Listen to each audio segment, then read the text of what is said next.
பிரியமானவர்களே, கர்த்தர் நல்லவர். இந்த நாள் நிச்சயமாகவே கர்த்தர் உண்டு பண்ணின நாள். உங்க முகத்துல துக்கம் உண்டாயிருக்க வேண்டாம். இது மனமகிழ்ச்சியின் நாள். நீங்க இஸ்ரவேலின் தேவனிடத்தில் கேட்டிருக்கிற விண்ணப்பத்தின்படி உங்களுக்கு ஆக கடவுது என்று கர்த்தருடைய வார்த்தை இந்த நாள்ல நாம் ஒவ்வொருவரையும் நோக்கி வந்திருக்கு.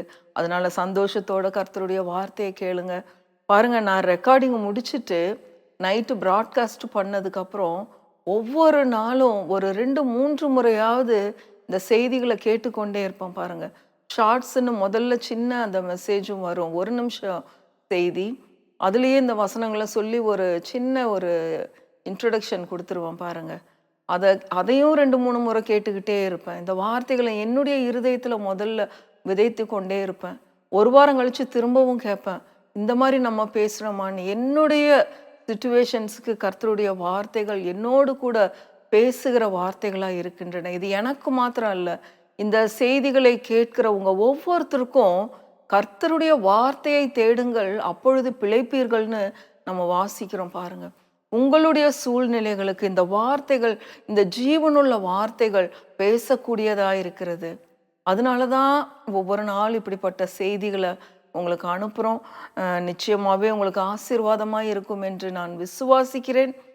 அநேகருக்கு இந்த செய்திகளை அறிமுகப்படுத்துங்க. இந்த கர்த்தர் நல்லவர் என்கிற தொடர் போதனைகளானது அநேகரை விடுதலையாக்கக்கூடிய வார்த்தைகள். பாருங்க, இந்த ரெக்கார்டிங்க்கு முன்னாடி கர்த்தர் சொன்ன வார்த்தை, சத்தியத்தையும் அறிவீர்கள், சத்தியம் உங்களை விடுதலையாக்கும். விடுதலை அளிக்கக்கூடிய சத்தியத்தை நம்ம ஒவ்வொரு நாளும் கேட்கணும், அதை மற்றவங்களுக்கு சொல்லணும், ஜனங்க விடுதலை அடையணும். இதுதான் தேவனுடைய ராஜ்யம். பாருங்க, ஜனங்கள் அடிமைத்தனத்தில் இருக்கிறது தேவனுக்கு பிரியமே கிடையாது. ஸோ இப்படிப்பட்ட சத்தியங்களை கொடுத்த கர்த்தருக்கு நம் நன்றி சொல்லுவோம். வெளிப்படுத்துகிற கர்த்தர் அவர் இந்த நாள்லையும் நம்மோடு கூட இருக்கிறார். அவர் நல்லவர். பாருங்க, 1 சாமுவேல் முதல் அதிகாரம் பாருங்க. எல்கானான்னு ஒரு மனுஷன், அவனுக்கு 2 மனைவிகள் இருக்காங்க. ஒருத்தி பேர் பெனினாள், இன்னொருத்தி பேர் அன்னாள். இந்த பெனினாளுக்கு குழந்தைகள் இருந்தது, அன்னாளுக்கோ பிள்ளைகள் இல்லை அப்படின்னு சொல்லி நம்ம வாசிக்கிறோம். பாருங்க, இது ரொம்ப தெரிஞ்ச சத்தியம், எல்லாத்துக்கும் தெரியும். இது எத்தனையோ முறை படிச்சிருக்கிறோம், எத்தனையோ வருஷங்களாக கேட்டிருக்கிறோம். ஆனால் இந்த நாளில் கர்த்தர் ஒரு அற்புதமான வெளிப்பாட்டை நம்ம ஒவ்வொருத்தருக்கும் கொடுக்கறக்கு இருக்காரு. அதனால கவனமாக கேளுங்க. பாருங்க, இந்த பிள்ளைகள் இருந்த பெனினாள் என்ன பண்ணுவாளாம், எப்போ பார்த்தாலும் இந்த அண்ணால ரொம்ப சங்கடப்படுத்திக்கிட்டே இருந்திருக்கா. ரொம்ப ரொம்ப நொடுக்குன்னு ஏதாவது ஒன்று சொல்லிக்கிட்டு அவளை வேதனைப்படுத்திக்கிட்டு இவளை அழ வச்சுக்கிட்டே இருந்திருக்கா. பாருங்க, இந்த எல்கானா வருஷந்தோறும் தேவாலயத்துக்கு போவாங்க. மனைவிகளை கூட்டிட்டு போய் அங்கே வருஷந்தோறும் கர்த்தரை தொழுது கொள்ளவும் பலியிடுவதற்காகவும் வருஷந்தோறும் போய் வந்தாங்க. அங்கே என்ன நடந்ததுன்னு பார்ப்போம். 3வது வசனம், 1 சாமுவேல் முதல் அதிகாரம் 3வது வசனம். அந்த மனுஷன் சீலோவிலே சேனைகளின் கர்த்தரை பணிந்து கொள்ளவும் அவருக்கு பலியிடவும் வருஷந்தோறும் தன் ஊரிலிருந்து போய் வருவான். அங்கே கர்த்தரின் ஆசாரியரான ஏலியின் 2 குமாரராகிய ஓப்னியும் பினகாசும் இருந்தார்கள். அங்கே எல்கானா, 4வது வசனம், அங்கே எல்கானா பலியிடும் நாளிலே அவன் தன் மனைவியாகிய பெனினாளுக்கும் அவளுடைய எல்லா குமாரருக்கும் குமாரத்திகளுக்கும் பங்கு போட்டு கொடுப்பான். அங்கே பலியிட்டுட்டு எல்லாத்தையும் பலி கொடுத்ததுக்கு அப்புறம் கர்த்தருக்குரியதை கர்த்தருக்கு கொடுத்துட்டு மீதியை எடுத்து மனைவி பிள்ளைகளுக்கெல்லாம் இந்த எல்கானா பகிர்ந்து கொடுக்குறாரு. அப்படி பகிர்ந்து கொடுக்கும்போது இந்த அண்ணாளுக்கு மட்டும் எப்போவுமே 2 போர்ஷனை தருவாராம். ரெட்டிப்பான ஆசீர்வாதத்தை இந்த அண்ணாளுக்கு இந்த எல்கானா கொடுக்குறாரு. பாருங்க, ஏன்னா அவளுக்கு பிள்ளைகள் இல்லைன்னு சொல்லி அவளை துக்கப்படுத்தக்கூடாது அப்படின்னு சொல்லி 2 பங்கு எப்போவுமே இந்த அண்ணாளுக்கு கொடுக்குறான். பாருங்க, 5வது வசனம், அண்ணாளை சிநேகித்தபடினால் அவளுக்கு ரெட்டிப்பான பங்கு கொடுப்பான். கர்த்தரோ அவள் கற்பத்தை அடைத்திருந்தார். கர்த்தர் அவள் கற்பத்தை அடைத்தபடினால் அவளுடைய சக்களத்தை அவள் துக்கப்படும்படியாக அவளை மிகவும் விசனப்படுத்துவாள். ரொம்ப விசனப்படுத்திக்கிட்டே இருந்திருக்கா.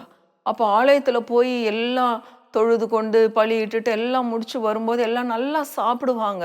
இந்த அண்ணாள் எப்போவுமே சாப்பிடவே மாட்டாளாம்.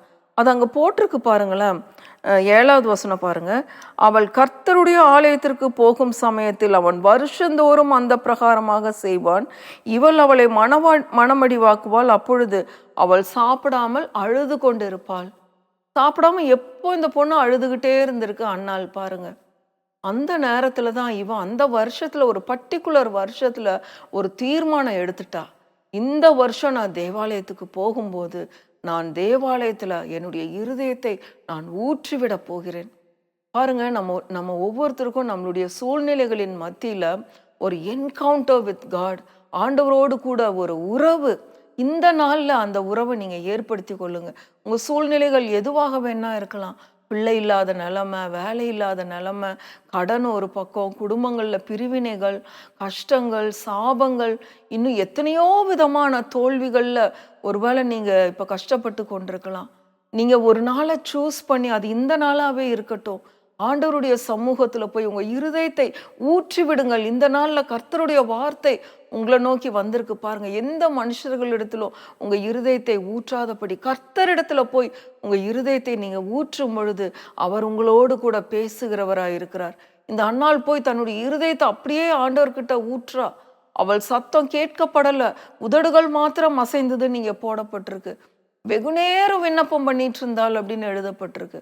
அவ்வளோ நேரம் தன்னுடைய இருதயத்துல என்னெல்லாம் அவ மன கஷ்டம் இருந்ததோ அவ்வளோத்தையும் கர்த்தரிடத்துல சொல்லிட்டா. அதை பார்த்துக்கிட்டே இருந்த அந்த ஏலி தீர்க்கதரிசி, இவ குடிச்சிட்டு வந்து இவ்வளோ நேரம் புலம்பிட்டு இருக்கிறா அப்படின்ட்டு போய் எழுப்புறாரு. எழுப்பும்போது இந்த அன்னாள் சொல்றா, நான் மனக்லேசம் உள்ள ஸ்திரீ, என்னுடைய இருதயத்தை நான் அவருடைய சமூகத்துல ஊற்றி விட்டேன் அப்படின்னு சொல்லி சொல்றா பாருங்க. 13வது வசனம் பாருங்க. அன்னாள் தன் இருதயத்திலே பேசினால், அவளுடைய உதடுகள் மாத்திரம் அசைந்தது, அவள் சத்தமோ கேட்கப்படவில்லை. பாருங்க, எவ்வளோ நேரம் நீ குடிச்சுக்கிட்டு இருப்ப, எவ்வளோ நேரம் நீ இவ்வளோ ஒரு வெறியா இருப்ப, உன்னோட குடியை உன்னை விட்டு விலக்கு, இப்படியெல்லாம் அந்த ஏலி சொல்றாரு. ஆனா இவ அப்படி போய் ஆண்டவரை துதித்து தன்னுடைய இருதயம் முழுவதையும் ஆண்டவருக்கு வெளிப்படுத்திடுறா பாருங்க. வெளிப்படுத்தினதுக்கு அப்புறம் அவ சொல்றா 15வது வசனம் கடைசியில பார்த்தா, நான் கர்த்தருடைய சந்நிதியில் என் இருதயத்தை ஊற்றிவிட்டேன் அப்படின்னு சொல்லி சொல்றா. அந்த நேரத்துல தான் கர்த்தருடைய வார்த்தை இந்த அன்னாளை நோக்கி வருது பாருங்க. 17வது வசனம். எல்லாருக்கும் இது இந்த நாள்ல ஒரு வாக்கு தத்தமான வசனம். 1 சாமுவேல் 1 அதிகாரம் 17வது வசனம். அதற்கு ஏலி, சமாதானத்துடனே போ, நீ இஸ்ரவேலின் தேவனிடத்தில் கேட்ட உன் விண்ணப்பத்தின்படி அவர் உனக்கு கட்டளையிடுவாராக என்றார். நீங்க என்னெல்லாம் ஆண்டவரிடத்துல கேட்டிருக்கீங்களோ அதெல்லாம் உங்களுக்கு இந்த நாள்ல உங்கள் விண்ணப்பம், நீங்க எதை கேட்டீங்களோ அதுக்கு நிச்சயமாய் அவர் பதில் கொடுப்பார். சமாதானத்தோட நீங்க போங்க. எப்போ நீங்க ஆண்டவர் தான் என்னுடைய ஆதாரம், அவரே என்னுடைய சோர்ஸ்ன்னு சொல்லி உங்க இருதயத்தை அவரிடத்துல ஊற்றிவிட கற்றுக்கொள்றீங்களோ அந்த நாள்ல கர்த்தர் உங்களை நிரப்புகிற தேவனாய் இருக்கிறார். அவர் உங்களை வெறுமையாய் அனுப்பிவிட மாட்டார். சமாதானத்தோட போ, நீ இஸ்ரவேலின் தேவனிடத்தில் கேட்ட விண்ணப்பத்தின்படி உனக்கு ஆக கடவுது அப்படின்னு. 18வது வசனம் கடைசி லைன் பாருங்க. அப்புறம் அவள் துக்கமுகமாயிருக்கவில்லை. கர்த்தருடைய வார்த்தை இவளை வந்து அடைந்த உடனே அவளுடைய துக்கமெல்லாம் போயிருச்சு. இப்ப நீங்க இந்த நேரம் கர்த்தருடைய வார்த்தையை கேட்டுட்டு இருக்கீங்க, துக்கமுகத்தோட இருக்காதீங்க. ஆண்டவர் சொல்லியிருக்காரு, சமாதானத்தோட போங்க. நீங்க இஸ்ரவேலின் தேவனிடத்தில் கேட்ட விண்ணப்பத்தின்படி உங்களுக்கு ஆக கடவுதுன்னு. இந்த வசனங்களை நீங்க கேட்டதை திரும்பவுமா 2-3 முறை இந்த செய்தியை கேளுங்க.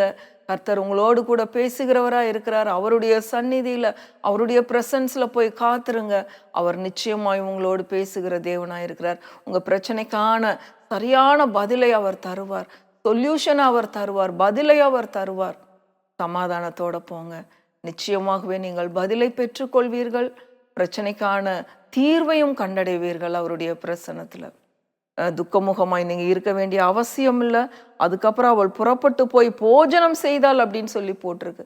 அத்தனை ஆண்டுகள் அவ தேவாலயத்துக்கு போய் வரும்போதெல்லாம் சாப்பிடாம அழுதுட்டு இருந்தவ கர்த்தருடைய வார்த்தையை பெற்றுக்கொண்ட பிறகு அவள் புறப்பட்டு போய் போஜனம் செய்தாள்.